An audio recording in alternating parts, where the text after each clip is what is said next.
bienvenue sur ma chaîne YouTube, TikTok, Insta. J'espère que vous allez bien. Je vous invite à aller voir la vidéo que j'ai faite sur YouTube uniquement qui concerne le battle tarot oracle. Puisque là, du coup, j'ai pris plusieurs oracles tarot pour cette guidance de ce mardi 9 septembre. 9 septembre, et bien qu'est-ce que c'est? Et bien là nous sommes sur un portail énergétique. Alors qu'est-ce que ça signifie? Et bien là nous sommes sur le 999 en numérologie. Alors qu'est-ce que c'est? Comment est-ce que ce calcul se fait? Et bien déjà 2025 nous allons additionner donc ces chiffres de 2025, le 2, le 0, le 2 et le 5, et nous trouvons le 9 qui correspond à une fin de cycle. Le mois de septembre c'est le chiffre 9. Et aujourd'hui, mardi, nous sommes le 9. Alors c'est pour ça que nous parlons de portail énergétique du 999. Et quand on additionne ces 3 9, ça fait 3 fois 9, 27. Et le 27, ça fait un 2 plus un 7. Et nous retrouvons ce fameux 9 encore une fois. Et si nous additionnons encore le 9 du jour avec le 9 du mois, nous avons 9 et 9, 18. Et le 18, ça fait le 1 et le 8. Et nous retrouvons ce chiffre 9. Donc là, une vibration très puissante, très importante. Encore plus quand c'est 9h du matin ou 21h du soir, puisque 21h, ça correspond à 9h du soir aussi. Alors, sur ce, quelles sont les cartes qui sont sorties au niveau de la guidance du jour? Eh bien, je vous le donne pas en mille, et bien c'est la carte de l'ermite. Incroyable, parce que c'est le chiffre 9.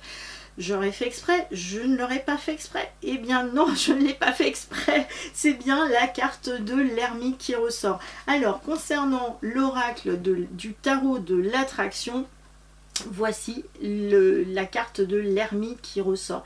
La sagesse, la méditation, la bienveillance, voici cet ermite. Donc là, on nous demande de prendre du temps pour nous aussi. Et ça, c'est important. Je vais vous montrer en comparaison les autres cartes du tarot qui correspondent à l'énergie du 9. Puisque là, nous avons quand même des belles couleurs. Nous avons aussi cette petite lanterne qui est juste là, sur le côté, à côté de cet homme qui est en équilibre et qui est vraiment en pleine méditation de type yogi.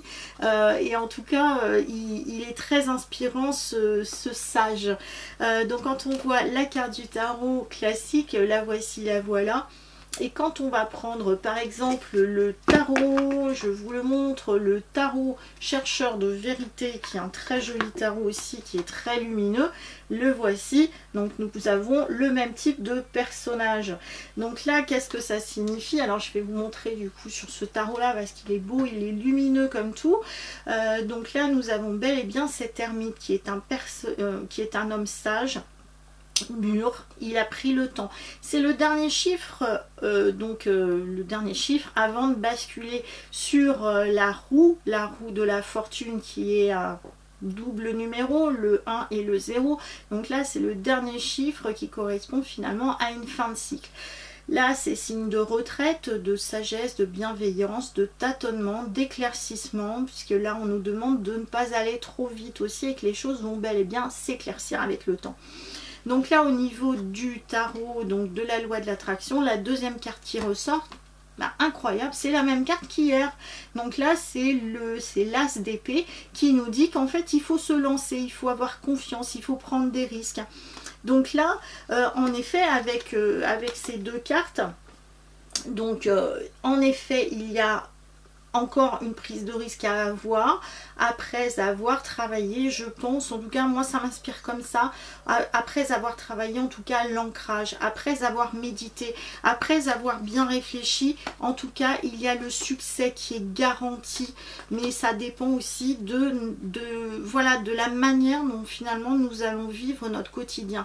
L'ancrage est primordial si vous voulez avoir finalement une bonne connexion médiumiques et en tout cas de bonnes interprétations au niveau des cartes, qu'elles soient au niveau du tarot, qu'elles soient au niveau des oracles et même au niveau du quotidien, l'ancrage est primordial. C'est ça aussi qui est notre force et notre protection et en tout cas qui va permettre à l'ensemble de nos chakras d'être bien alignés et d'avoir moins de faiblesse aussi au quotidien, donc moins de soucis dans le mental et être plus présent aussi dans la matière. Donc cette carte là nous parle aussi d'ancrage. Donc alignement, ancrage, méditation, et ça nous amène quoi? Le succès aussi garanti dans notre vie. Voilà, sur ce, passez un très bon mardi, un très bon portail énergétique, parce que bah, là c'est puissant quand on a aussi des portails énergétiques. N'oublions pas, parce que là sur cette carte là ça fait aussi penser à des vagues, donc là nous avons des très fortes, nous avons des grandes marées, donc à partir du moment où nous avons des grandes marées, surtout nous avions la lune dimanche accompagnée d'une éclipse, donc là ça risque de secouer. Donc là l'ouverture de ce portail énergétique, on ouvre des portes puisque c'est la fin d'un cycle, on ouvre des portes, on passe finalement à travers cette porte et puis là hop, autre chose se présente à nous. Tout dépendra aussi de notre alignement intérieur et extérieur. Je vous dis à très bientôt pour une prochaine vidéo. Passez une bonne journée. Ciao!